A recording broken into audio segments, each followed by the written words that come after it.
ninkubona ko mategeko y'umunyamakuru atagwaye uburenganzira batwishyuye se tukigendera Bombi abantu twishyura tugende ufite amakuru nyayo ko twishyura tugende kandi bakwiseho na moto twishyura tugende wari ukwicaye mama aduha yacu batwishyuye tukigendera aduha yacu umugabo itara bamuciye miliyoni 3,500 itara bamuciye miliyoni 3,500 ndaryakije ibintu byose bimeze neza none akazi kacu ndagusuhuje kandi nguhaye ikaze wahisemo kurikira Papi Empire TV. Ndizera ko ukomeje kugubwa neza umwaka wa 2026 ukomeje kukugendekera neza. Aho bitameze neza mwihangane, abo bimeze neza muhumurizanye imitima, mufashe imfubyi abapfakaza badafite kirengera, ibihe bigende neza cyane. So iyi nkuru ngiye kuba nagombye kubona ibahaye ku munsi w'ejo kuwa kabiri, ntibyakunda kuko n'ubu murabyumva ko ntameze neza, ariko biraza kugenda neza uko byagenda kose. Ndi kumwe n'umuhungu wanjye amwita Shani P, umwe mu banyamakuru b'inararibonye rwose ubimazemo igihe. Tugiye kuganira ku kibazo cy'abambuzi cyangwa se abakire b'abambuzi cyangwa se ababifata nk'abakomeye ariko ari babihemu. Kuwa mbere mu masaha y'umugoroba nibwo twabonye imodoka y'umuhondo ya Kia Nouveau modeli ifite plaque Demokarasi ya Kongo 448 AE 22 kuri station ya Karuru ihageze yirukwaho n'abamotari. Uyu mugabo uyu mwewe mu bamukoreye iyi modoka mu magaraje yo mu Gatsata avuga ko yaje kugura itara bakamucagera muri miliyoni zisaga 2. Uyu mukanishi akaryatsa rigakora, ayo bavuganye nayo muraza kuyumva hano. Bamaze kumukorera imodoka icyo yakoze niki, yakije imodoka ariruka, bamwirukaho n'abamotari. Uyu mugabo icyo yatubwiye yaravuze ngo ndibona kuri YouTube nguzi icyo ndicyo. Nge namwibukije ko ntacyo ari cyo, ntacyo uri cyo. Mu gihe cyose ukoresha imodoka aho kwishyura ukamura abaturage. batwishyuye tukigendera aduha yacu ninkubona ko mategeko y'umunyamakuru atagwaye uburenganzira batwishyuye se tukigendera Bombi abantu twishyura tugende ufite amakuru nyayo ko twishyura tugende kandi bakwiseho na moto twishyura tugende wari ukwicaye mama umugabo itara bamuciye miliyoni 3,500 itara bamuciye miliyoni 3,500 ndaryakije ibintu byose bimeze neza none akazi kacu ndibaza mu busanzwe iyo abakanishi bangirije imodoka y'umukiriya byaranabaye hariya ku Gisozi, urabyumva, polisi bizamo umuturage ararenganurwa. Aba bakanishi nta rugaga bagira, ku buryo nabonye hari umuntu waduhaye itegeko rihana ukoresheje ariko ntiyishyure. Rikandeba hano kuri Twitter muvandimwe yari yabiduhaye. Sibyo ko nawe Shani P gukurikirana ibintu cyangwa aho byakunaniye nimba ari imyaka ntago mbizi. icyo nzi cyo ngiyewe nuko abakanishi bo mu Gatsata bagira amakoperative abahagarariye n'abayobozi. Sinzi cyabitera no kugira ngo abayobozi babo bareke gukurikirana ikibazo cyabo. Barabirukankanye mpaka hano. Umuvandimwe yagize ati Bwana Papi, burya kwaka ikitari bwishyurwe bigize icyaha gihanwa n'amategeko. Niko bimeze ariko n'ubujura bukoresheje ingufu. Umuntu wese uzi neza ko adashobora kwishyura kuba ikintu cyose gikoreshwa n'ikibe kicyongeye gukoreshwa cyangwa gusubizwa abakozi icyaha. Metero kwarishyizeho hano mu gitabo cy'amategeko hano y'u Rwanda ingingo yayo y'175 kwaka ikitari bwishyurwa. Umuntu wese uzi neza ko adashobora kwishyura waba ikintu cyose gikoreshwa ntikibe kicyongeye gukoreshwa cyangwa se gusubizwa abakoze icyaha. Iyo bihamijwe n'urukiko ahanishwa igifungo kitari munsi y'iminsi 15. Niyo mpamvu bakiri babishongora babumviye iminsi 15 ari mikeya cyangwa ari bushyira aziranye n'abakomeye bari mushyire mu kwa kumufungu. Reka mara. So ariko kitarengeje amezi 2, ihazabu y'amafaranga y'u Rwanda atari munsi y'ibihumbi 100, ariko none atarengeje ibihumbi 200, n'imirimo y'inyungu rusange mu gihe kitarenze iminsi 15 cyangwa se kimwe gusa muri ibyo bihano. Itegeko reka turyatacingeho barire. Itegeko niryo rituma bigira intakoreka n'udufaranga duke ibyumweru 2. Ariko reka nkubwize ukuri, gukira ni kimwe no kuba umusirimu ni ikindi. Uzi ko hari abantu bavuga ngo kivamo n'ikikuvemo, agakira ubutindi, ariko ubutindi bukamuhama bukamukurikirana, ububwa bukakokama kabisa. Ari ikintu nibaza, ibi bintu mbona na polisi ishami rishinzwe umutekano wo mu muhanda ryakabaye ribizamo, kuko byanze bikunze nka gutyo abamotari bamwirukagaho, abandi bitendetse ku modoka, ni ibintu byari no guteza impanuka. Ibindi ni ikoreshwa nabi ry'umuhanda bishobora guteza impanuka mu buryo bumwe cyangwa ubundi. Arangije ngo papi ngo nkibona kuri YouTube, ahubwo uribona ko mboga nkoranyambaga zose. Arakora igize afite izihe ngufu izo waba ufite zose. Noneho nge ibyantangaje ni ukuntu yashatse kumena kamera yanjye. Afite menshi yo kwishyura. Yabuze yishyura byakoresheje ku modoka. Yo ngayo yayabona. Oya. Ariko nge ngo uzi icyo nicyo uzurimo gukamera. Ndi gukamera ushinjwa kwambura umwambuzi. Ahubwo kare niko kanya keza wari ukwiye kumbwira uti ikibazo cyane kimeze gutya. Nimba n'abakanishi mutarimo kumvikana hakabaho ubuhuza. Ariko uraje ugize wa danger. Ibyo bintu ni ibiki? Wakago ntago ufite uburyo na buke bwo kumbuza cyangwa se bwo kumbangamira mu kazi. Bagomye kumbwira uti kunkamera, ndagukamera ko muri guteza umutekano muke mu muhanda, murimo guteza imvururu, ariko uraza kunkanga ngo nibona ibone. Nababona iyi video bakuzi bayikwereke. Dutegereje feedback y'inamara kwibona mu kanya. Noneho yarayamamagaye.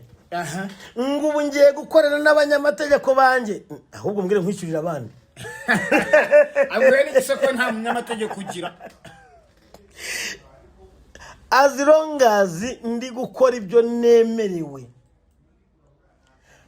Uriya yarabonye amahirwe yo kuvuga ati reka mbasobanurire nta kibazo mfite, nshobora kuba ndimo no kurenga ngo naba bakanishi cyangwa se barimo no kunishyuza umurengera. Havuga nti noneho duhamagara inzego zibagufasha, aho kugira ngo ace muri iyo nzira azana ibintu by'iterabwoba no gukanga. Ntabwo ibyo bintu biciwe muri uru Rwanda 2026 baracyavuga ngo nguzi icyo ndicyo. Hajya wakoze itara.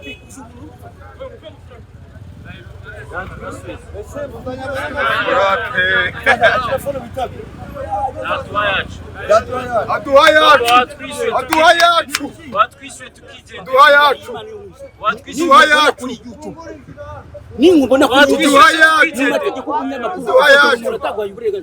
se tukigendera. Wambuye abantu Twishyura tugende. ufite amakuru nyayo ko nakwambura. Twishyura tugende. bakurizeho na moto. Watwishyuye se tugende. Wowe ukwicaye mama. Cyakora nuko mugano naraturutse hakurya. Wenda ariko bigenda iwabo. Ariko ntabwo bigikora. Byari muri ya minsi yashize babaga batarahagera. Ariko bari ku murongo ubu ngubu ntibigikora. Atinyo ngicyo nicyo. Reka mbikwibutse ko ntacyo uricyo. Nicyo waburi cyo cyose nturi hejuru y'amategeko mwezi. Mes chers amis, umuntu yaje kugukorera, aguhaye amaboko ye, aguhaye ubwenge bw'ibyo yakoze. Nizere ko ufite n'ifoto ariko nta singi video se. Ngo nibeshye nibone kuri YouTube, ahubwo imbuga zose kugira ngo umenye imbaraga za social media. Tumwandikeho n'inkuru none arashinjwa ubwambuza abakanishi yarangiza akaza no kuntera ubwoba, ariko wumvaga ndi nk'ifu y'imvugo rimwe cyangwa insina ngufi bacaho urukoma, cyangwa insina ngufi icibwa urukoma n'ubonetse wese. Bango ntago nge wankanga. Turi mu gihugu kigendera ku mategeko, turi mu gihugu kitarenganya. Zisane nta makuru nje kumenya. Nyuma yo kwibona ngo ku mbuga nkoranyambaga umukire wanjye wanteraga ubwoba yaje kwishyura ngo anasaba fagitire ngazayifashishe mu kundega. Ahubwo yatajya kuri izo mbuga ahubwo ntiyari kwishyura, ahubwo mwe ni mu gihe kibazo mujye mugana imbuga nkoranyambaga tubishyurize. Ariko tegereje icyo kirego turi tayari yo kwitaba wa mugabo. Nasetse ndavuga ngo umuntu ashobora kuba ari umujejeta faranga pe, ariko afite abajyanama bahobyo. Ibyo nakubwiye nyine, cyangwa se nawe yumva ko amafaranga afite, yumva ko ashobora kubwira abantu ngo muryame mbace ku mugongo. Ibyo ntago bikibaho, ibyo ntago bibaho mu gihugu cyacu cy'u Rwanda, ntibishoboka. Namushusongere ko yibeshye. Baravuga ngo umwambi ngo umuheto ushuka umwambi bitari bujyane. Umwambi ukatomerwa ugahita ukubita ifoto ugahita wigonda ukabona bari n'ipfabusa, kandi umuheto ukaguma ari kwa kundi. Wa mugabo we rero nakugira inama yo guca bugufi aka kanya. Yigerageza kunkanga.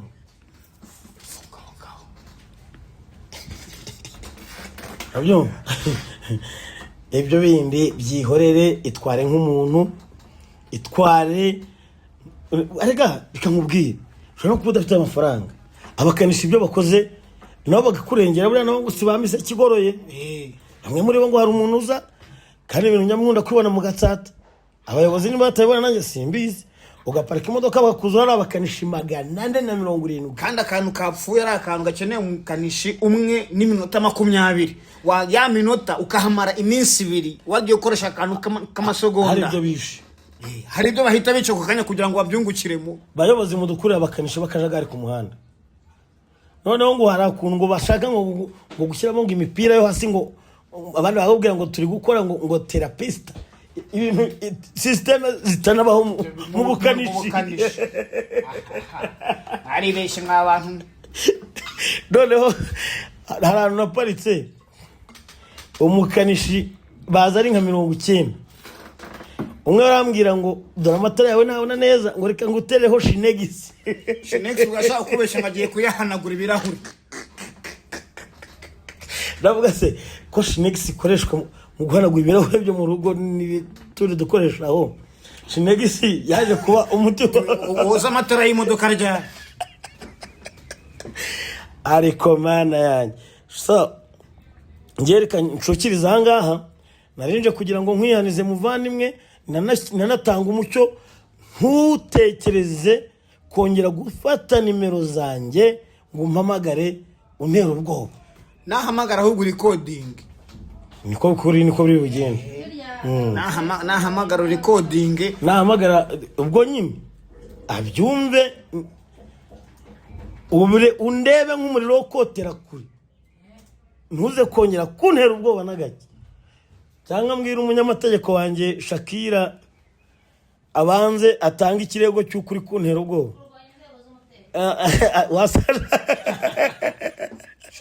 So ngangu ko rero nitwa Ndahiro Valens Papi Empire.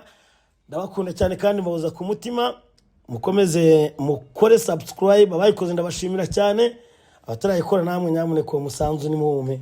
Uri umuntu wakwimye subscribe yakugurira ikiro cy'ibirayira ntago bishoboka. Shaka wapi na yabo ikibirayi cyishe ikiraha birahabira cyaba birahari. Ibyo bintu bifite isoko. Nta mwana wabonye muri Genesis Comedy House ati business yanjye yabibiraha bagahita mukubita inoti ya 500.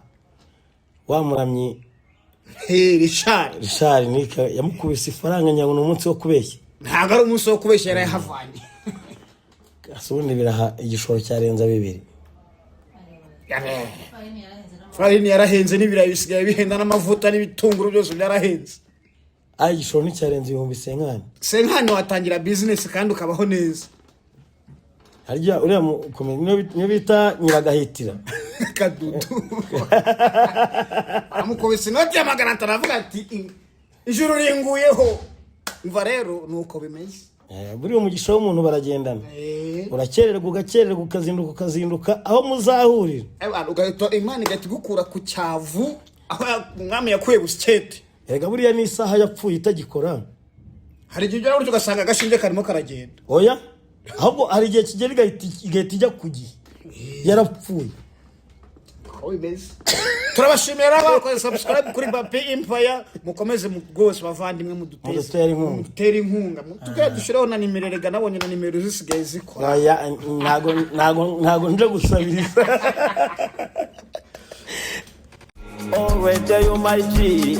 Bakunzi bakahunga ka Mugurusi by'umwihariko abari mu Rwanda turabamara impungenge ko kuri ubu nta uzongera gutanga komande ngabe yabasha kurindira, kuko kuri ubu twamaze gufungura uruganda rugari rutanga toni n'amatoni kandi mu gihe gito.